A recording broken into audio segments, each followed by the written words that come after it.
Hey guys, Brian Klock. Special treat today, I guess. Special for me anyway. Hopefully you find it special too. Lots going on this week. My dad passed away on Saturday. Was planning his funeral, doing all kinds of things. Lots of people coming to town, moving around. But I don't want to wash this bike. I don't want to touch this bike. I don't want to do anything to it until we get to talk about it. Okay? This is Iris. It's a 1990 FXR-P police bike. I got the idea to buy this thing when I came home from Sturgis in 1990, thanks to Jim Betlock. Jim Betlock was one of the head guys at Drag Specialties. Loved having him around. And Jim told me, here's how I built my cop bike. Here's what I did to make mine custom. To show you how old this thing is, and in 1990, the a fax, not just any fax, a thermal fax, the kind you take out and it rolls up in a big ball and you got to lay it flat, right? If anybody remembers those, that's what I got from Jim Betlock. Told me all the parts he used on his FXR-P, and he's the one who recommended I buy a police bike because I was just going to take the FXR-P fairing off, which ironically we make now and people desire, and I'm going to cut it all down to make it this cool, low cafe style that was hot then, and personally to me is still hot now. This bike is the thing that started Klock Werks. I had two FXRs. I rode one to Daytona and back. I rode the other one just around. I had to paint it because it was kind of banged up. Sold one for, made $800, sold the other one, made $1,000. Thought this is really the deal for me, but this is ultimately what I wanted. Fast forward a little bit to me going out to Sturgis and being in Spearfish Canyon, and there's a little bar called Screamin' Elrod's. I pulled up there and there's some bikes there, and you know, they had their coat or their hoodie or whatever wrapped up in here and all tucked up. I now know that was Arlen Ness. It was, man, I'm not going to remember his name right now, from Wisconsin, another friend of ours now in the hamsters, right? But there's all these hamster bikes. Super cool. Al Rickenbach. Sorry, Al. And anyway, Al had this black bike with gold wheels on it. And it was just wicked cool, right? And I thought, man, if I could ever own a Harley and someday have that, that's what I would want. This is what I would want, okay? So I literally bought the bike for, I think, $7,000 or $7,500, had 5,000 miles on it. It was Jim Entenmann's demo from J&L Harley in Sioux Falls. I think I already mentioned that. Tore it apart. My dad, Roger Klock, was so pissed off at me because I ruined a perfectly good motorcycle. I took this bike and destroyed it in his mind. I took it all apart. What he didn't know was it was going to take me another 2 years to finish it. One, because I'm my own worst enemy and I'm always going for an A. I never was going for a C. I did put the bike together in primer and rode it one time like that, and literally even had a sign painter friend of ours, Brueggemann's, put on here under construction right over this taillight area. And we built the bike all said and done when it was finalized over at Scott Studer's at Palace Motorsports, the Yamaha dealer here in town. Scott was a good friend of mine. We had ridden before. We rode to Daytona on that other FXR. He was riding his Yamaha. Mike Letcher, Jeff Holman, all with us.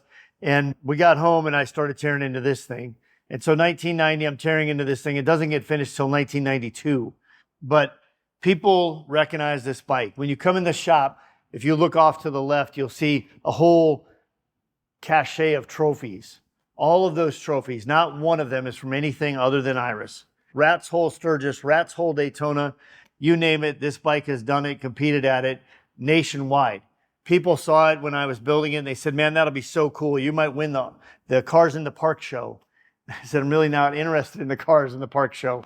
I really want to win the Super Bowl. I really want to compete on a national level. I want to deal with the guys that, you know, where I want to be where Arlen Ness is. I want to be where Dave Perowitz is. I want to be where Donnie Smith is. And, you know, all these guys that were killing it, the Rick Dosses, the, you name it, the names of the day, you know, it was just it was a goal.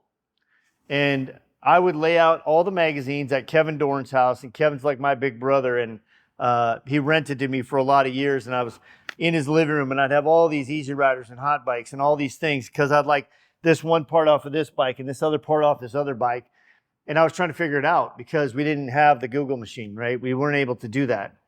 And so you really poured through those magazines, and through that I learned a ton about the history. I learned a ton about the players, about who did it, why they did it, how they did it. I read every article, and it taught me what I know today about the motorcycle industry.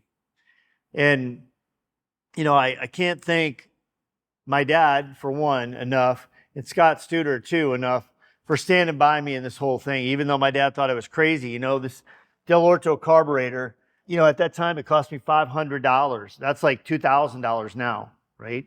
The Fornali's air shocks from France, you know, they have this little threaded ring on here, so it had a cover over it, but I thought they looked cooler and more mechanical like this, and so that's what we did. And Doug Brueggemann painted it both times. The first time, it was a Ford color, Iris, thus the name. Fast forward to me meeting up with Arlen Ness behind, I think it was the Bell Motel, if I'm correct, on Main Street, Spearfish.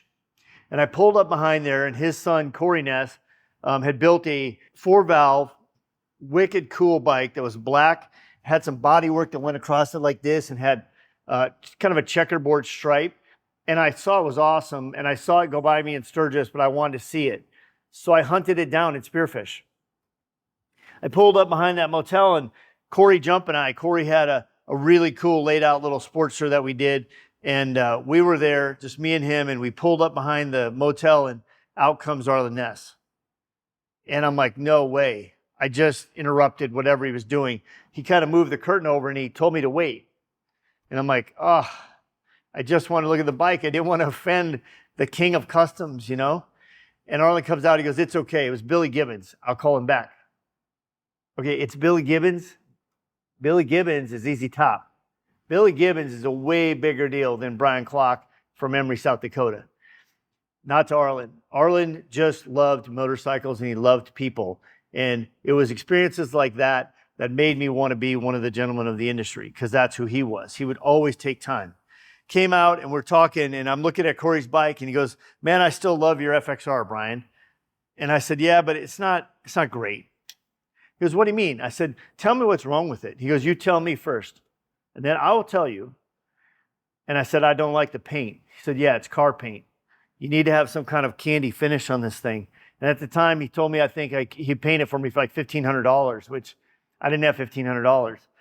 To have Arlen Ness touch anything now, I would have paid $1,500, but I didn't know that as a kid, right? So I did what I did. I said, okay, thanks. And I went home, and we tore it all apart. And so in 96, 97, I believe it was, we tore it all apart. Danny Gray made us this gray seat. The purple candy went on it. It's House of Colors lapis blue base with a candy purple top coat and about 4 or 5 layers of the top coat.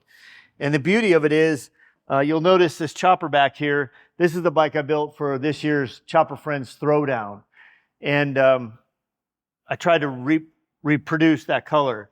I went up to John Kosmowski. He mixed it up for me in his garage. And they've got a little bit of new stuff. So this one's a little bit darker than this one. But thanks to Jeff Dirty and Shannon Pransky for knocking this out for me, because this color purple is my thing, right? The 2008, I did the SNS 50th bike. It's the same color. It's sitting up front. So the next time you come to Klock Werks, look for the purple bikes, and you know they have something to do with me, okay? No graphics, no nothing, just purple. And the beauty of it is, I took this bike as a 1990 police bike up to Donnie Smith. Donnie Smith is in Minneapolis, and truly Donnie Smith is like my dad in this industry, and I couldn't be more proud to call him that, okay? He is one of the gentlemen of the industry, one of the nicest guys you'll ever meet, and Donnie and Rob just mean the world to me. I went to Donnie's house. I was driving my mom's Monte Carlo, and I had the frame in the trunk because it was bigger than anything I had. And so I pulled up to Donnie's house and literally carried this frame as a timid, scared little boy back into the garage. And Rob, if you've ever met Rob Roll, this is Rob, right? I mean, he comes out of there, and at that point, he was even bigger. It looked like the Hulk to me, and I was like, oh my God, what am I doing here, right? Donnie and Rob couldn't have been any nicer. I told them I wanted this gas cap in my tank, and I wanted to have the neck raked 5 degrees, because when you put 2-inch under tubes in it and you lower this thing down, it can tend to look real stubby. So this lengthened it out just a little bit, right? And so you can see as you stretch it out a little bit, it's just right. Yeah, I look big on it, but this is what we did, right? We built bikes that were little hot rods that you sat on and you rode around, right? It's an 80-inch motor. It's got headquarters cams in it, headquarters headwork. You know, it's got a 2-in-1 super trap on it. I have another pipe for it that's ridiculously loud. I believe it was a Cycle Shack pipe. That'll show up later after we get the dust and all the stuff off this thing. Weird little things like even, I don't remember why we had to cut this lever from Performance Machine, but you could still see it's not perfect. And we did some aluminum, you know, sanding and shaving on this thing to polish it. We took the fins, the bottom fins off these cylinders just to add an effect, right? We cut the brake pedal down, always. Cut this in half, make it a little smaller. There's still cobwebs. There's a dead spider. Perfect, right? Fast forward a little bit, and in the essence of time, my wife, Vanessa, moves back to town, sees the bike for sale. It's a lot of money. We can't afford it. We let it go, and this year, 2023, June 19th, Vanessa's birthday, she calls me and says, let's go look at a motorcycle. She sends me an address. I go to the address, and I pull up to Max Ellefson's house. And Max rolls up the garage door, and he said, well, there it is. There it is. And I looked at Vanessa, and she goes, if you want it back, it's yours. I just wanted to know because I don't know what was all on it. There's nothing missing. There was maybe 2 caps that covered this. There was always a cap that covered this. They're missing on both sides. That's it. Otherwise, the bike is as it was built. Right down to the Arlen Ness grips, the PM controls, the flush mount axle, the Boyd's wheels, the Paul Yaffe Beyond billet, pegs. It's crazy for me to see this bike and to be around it. The Arlen Ness double row swing arm. Later models now have an A here instead of just this brace, right? The underslung PM caliper. These little plates you could get from drag that we cut to fit this. They're squared, or they're normally rectangular, so they fit on a regular FXR. Craig from AB Tech, those are his push rods. A Jim's cam cover, you know, Jim Thiessen, Jim's USA.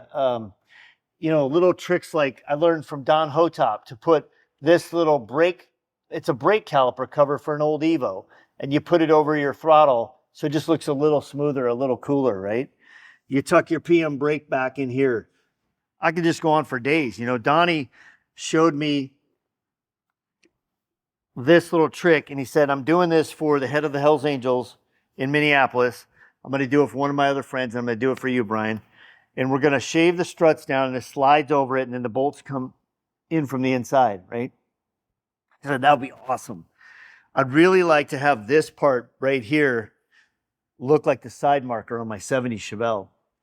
I still have my 70 Chevelle. It's my first ever car. So this is the side marker light on the front of a 70 Chevelle, done by Donnie Smith for me. And you can even see where the stock taillight sat, right? And then it was just cut here. Tuck the plate in on this side. Lots of little nuances, right? That, you know, the Ness fairing, that was a thing. I never had a gauge on it, so Max Ellefson or Dave Backlund, whoever owned it after me, put the gauge on it. It's a Beyond bolt-on Paul Yaffe mirror, right? This is a stock FXR side cover. This is all filled in. The welds are all smoothed out on the frame. Normally there's a plate here, or a plate on the other side that says 5-speed, and then the master cylinder sits here. Like I said, the master cylinder's down here, so now it almost looks like a bicycle frame. You can stick your hand right through there, right? People saw this bike. We took it everywhere. We were at shows, and it got a lot of attention. And through that attention, people said, hey, Brian, could you do this to my bike? Could you do that to my bike? Could you do this to my bike, right?